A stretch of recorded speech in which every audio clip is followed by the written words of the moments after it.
Secunderabad parliament BJP అభ్యర్థి కేంద్ర మంత్రి కిషన్ రెడ్డి ఎన్నికల ప్రచారంలో భాగంగా పలు సభలు సమావేశాలకు హాజరయ్యారు.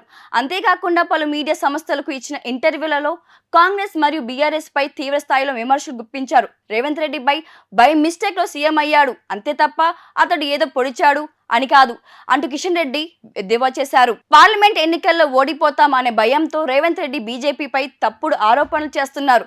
గాడిద అసలు గుడ్డు పెట్టదు, కానీ సీఎం రేవంత్ రెడ్డి గాడిదతో గుడ్డు పెట్టించి ఈ భూమి మీద ఎక్కడ జరగని పనిని రేవంత్ రెడ్డి సాధ్యమయ్యేలా చేశారంటూ ఎద్దేవా చేశారు. ఎన్నికల ప్రచారంలో భాగంగా కిషన్ రెడ్డి మాట్లాడుతూ రాజ్యాంగం ద్వారా అంబేద్కర్ ఇచ్చిన రిజర్వేషన్లు ఎవ్వరు తొలగించలేరు, అలాంటి ఆలోచన మోడీ ప్రభుత్వం ఎప్పటికీ చెయ్యదు.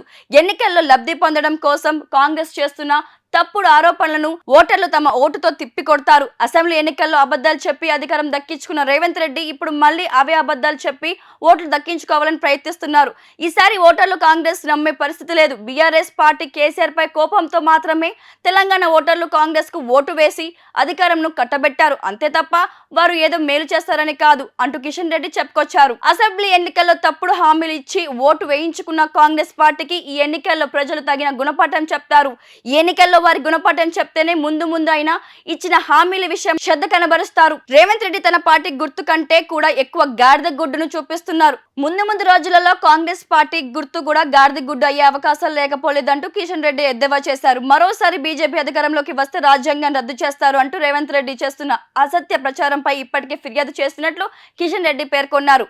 మతాల వారీగా రిజర్వేషన్లు ఇస్తూ బీసీ మరియు ఎస్సీ ఎస్టీలకు అన్యాయం చేసే విధంగా కాంగ్రెస్ పార్టీ పాలిత రాష్ట్రాల్లో ప్రభుత్వాలు వ్యవహరిస్తున్నారని, కానీ బీజేపీ మాత్రం మతాల వారీగా ఇచ్చే రిజర్వేషన్ల విషయంలో అసలు అంగీకారం తెలుపదు అని అన్నారు. ఏంది గోపన్న, మళ్ళీ ఏదో ఉద్యమాల పోస్ట్ అంటిస్తున్నట్టున్నావు?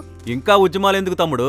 కొన్ని కోట్ల మంది రైతులకు ఏడాదికి 6,000 రూపాయల సాయం, కిసాన్ క్రెడిట్ కార్డులు, ఉచిత రేషన్ పంపిణీ, ఉచిత గ్యాస్ కనెక్షన్లు, కరోనా వ్యాక్సిన్లు, పిల్లలకు టీకాలు, ఆయుష్మాన్ భారత్ పథకం ద్వారా 5 లక్షల ఆరోగ్య బీమా, ఇలాంటి పరిపాలన కోసమే కదా మనందరం ఎదురు చూసింది.